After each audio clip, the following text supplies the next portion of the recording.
Bonjour, Dongo, le conseiller agricole.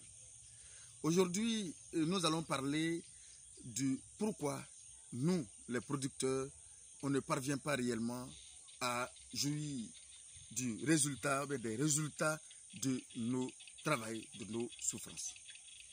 Le constat est très simple. J'ai remarqué une seule chose, et que nous nous contentons de plus souvent simplement de produire, et rien que de produire. Pour nous, il faut produire tout simplement. Et lorsqu'il s'agit de formation, en réalité, on se focalise simplement sur les techniques de culture, sur les techniques de production. Et nous, notre objectif, c'est de produire. Tout simplement, il faut qu'on produise. Et il y a une seule chose que nous ne faisons pas, c'est surtout chercher à comment mieux vendre ce que nous allons produire, à comment mieux profiter de ce que nous allons produire. Alors, c'est comme l'impression qu'il y a une certaine catégorie de personnes qui s'asseyent là et qui n'ont pas besoin de produire, n'ont pas besoin de faire quoi que ce soit, et ils attendent réellement le revenu de ce que ceux qui souffrent réellement sur les terrains, ceux qui souffrent vraiment dans les plantations vont sortir. Et ces résultats, pour eux, ils deviennent une mine d'or parce que tout simplement, ils savent réellement s'en servir. Moi, j'attire votre attention. Aujourd'hui, j'ai le constat qu'on ne doit pas se contenter simplement de produire, mais il faut mettre un schéma d'évacuation, un schéma de vente, réellement de vente. Et ce schéma ne passe inévitablement par la transformation d'abord. Regardez, moi je suis actuellement dans un secteur où on parle uniquement que du palmier. Et le constat qui est effectué, les planteurs se plaignent beaucoup de leur revenu, beaucoup des prix de vente de la graine. Pourquoi? Parce qu'effectivement, le prix ne dépend pas d'eux. La fixation de ce prix ne dépend pas d'eux. On leur impose chaque jour le prix. Le prix n'est même pas constant. Regardez ici par exemple, le prix peut passer de 30 000 francs et je dirais de 40 000 francs, 30 000 francs, de 30 000 francs, 50 000 francs, de 50 000 francs, 60 000 francs. C'est-à-dire il n'y a pas de prix fixe au niveau de la graine. Tout simplement parce qu'on n'a pas le pouvoir, on n'a aucune décision au niveau du prix. On se lève le matin, on nous dit aujourd'hui le prix, voici combien on va payer. Ok, on ne peut que les suivre. Pourquoi? Parce que tout simplement la graine est périssable, d'où immédiatement, dès qu'on nous propose le prix, on est obligé de céder. Mais il y a quelque chose qui m'a intrigué quand même, face à tout cela. Dans le village, il y a les garçons récoltent les graines, mais après la récolte, ce sont les femmes, ce sont leurs femmes qui vont et essaient de rassembler ces régimes-là et qu'on les évacue dans les usines. Mais les graines qui tombent, ces femmes les collectionnent. Et lorsqu'elles les collectionnent, elles les rassemblent. Quand ça devient un certain nombre de quantités, qu'est-ce qu'elles en font? De manière artisanale, elles prennent des grosses marmites, elles déposent au feu et elles transforment ça en huile. Je vous assure, cette huile est beaucoup plus vendue, 4 fois plus vendue que le produit brut que nous envoyons dans les usines. Un jour, j'ai demandé à mes amis, mais regardez, ces femmes-là vous insultent ou nous insultent. Regardez ce qu'elles font, des fruits qui tombent. Regardez ce qu'elles en font. Elles arrivent à sortir un meilleur résultat que vous-même qui avez la grande plantation. Mais pourquoi? Si vous voulez vendre même une partie, pourquoi ne pas penser, vous êtes dans un village, à cotiser, trouver des machines.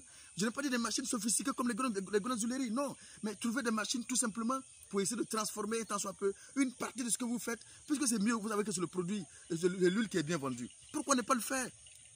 Mais personne n'a essayé de trouver une réponse parce que tout simplement, pour eux, dans leur mentalité, nous, on ne fait que produire et les autres vont profiter. Regardez, cette même huile-là aussi, effectivement, ces femmes vont plus loin.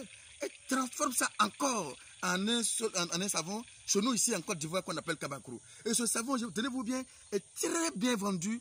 Partout en Afrique ici, c'est très, très bien vendu. Surtout au Mali, au Burkina, au Niger, c'est bien vendu. Écoutez, ça veut dire que tout simplement, le planteur ou le producteur est pauvre tout simplement parce que nous avons décidé personnellement d'être pauvres. Moi, c'est ce que je peux conclure. Si on est pauvre, c'est parce qu'on n'a pas la possibilité de jouir de ce que nous faisons. C'est simplement parce qu'on a donné la possibilité aux autres de jouir de ce que nous faisons. Quand je prends aussi le côté même des acheteurs, il y a une certaine catégorie de personnes qu'on appelle acheteurs, ceux-là viennent prendre à un autre prix et ils s'en vont encore revendre à un prix plus excellent, plus intéressant. Et un acheteur va venir ici dans la région, Il va commencer aujourd'hui, en un mois, 6 mois plus tard, tu le vois, sa vie s'est catégoriquement transformée. J'ai comme l'impression qu'il y a une certaine catégorie de personnes qui savent réfléchir réellement pour jouir des résultats de ceux qui ne réfléchissent pas beaucoup. C'est ce que je constate. Oui, c'est le constat que j'ai effectué parce qu'effectivement, on ne réfléchit pas beaucoup.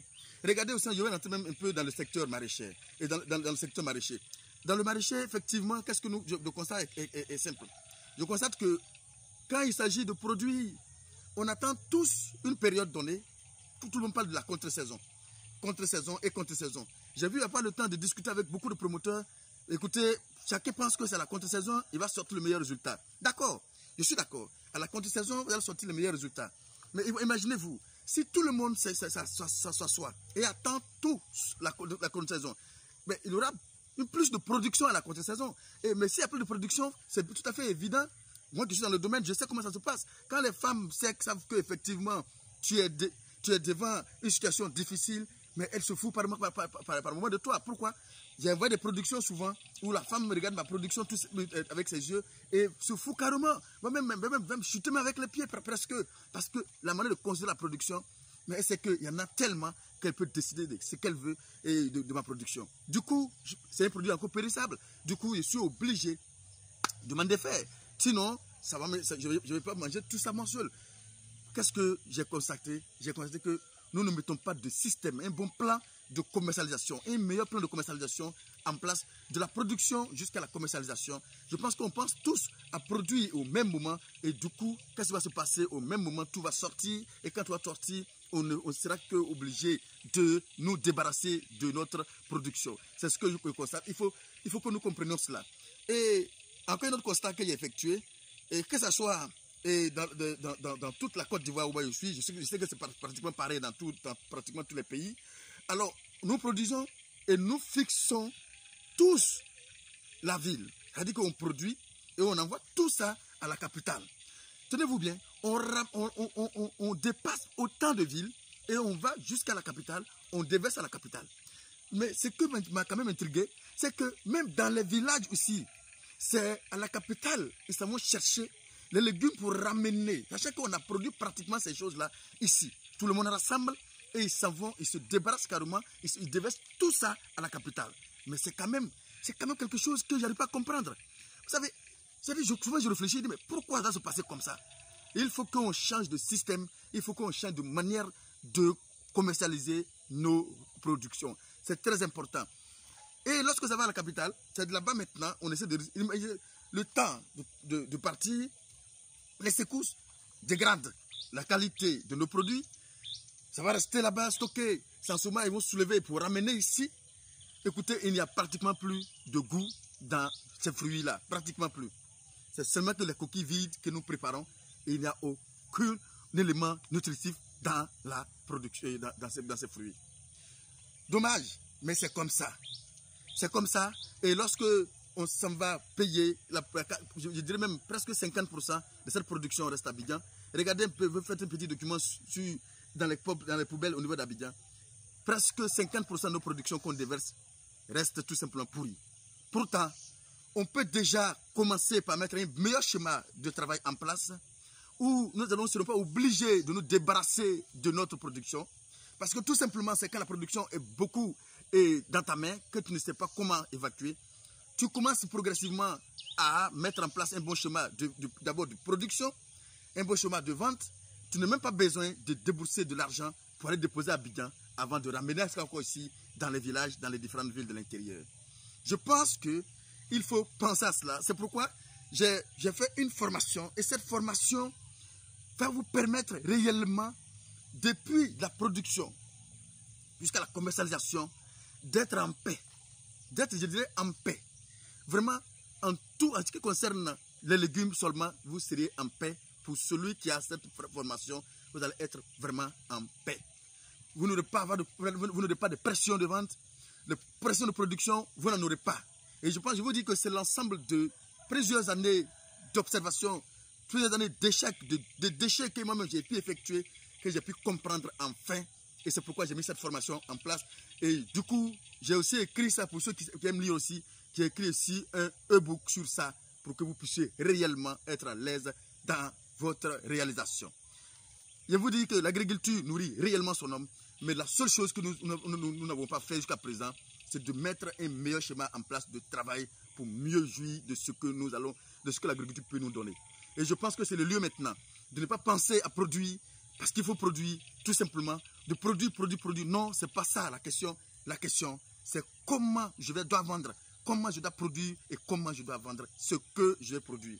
Et une fois que c'est connu, une fois que c'est établi, tout le reste, ça passe comme sur des roulettes. Tu n'as aucune pression de vente. Aujourd'hui, pour une petite superficie, moi, personnellement, je suis pratiquement à l'aise. Sans effort supplémentaire, sans pression de vente, je suis tranquille et je vends tranquillement. Je pense que ce schéma de travail que j'ai pu mettre en place après plusieurs années de travail, ça va beaucoup vous aider. Pensez à cela, vous allez voir que ça va beaucoup vous aider. C'est le même Dongo, encore une fois, et à bientôt pour une autre vidéo.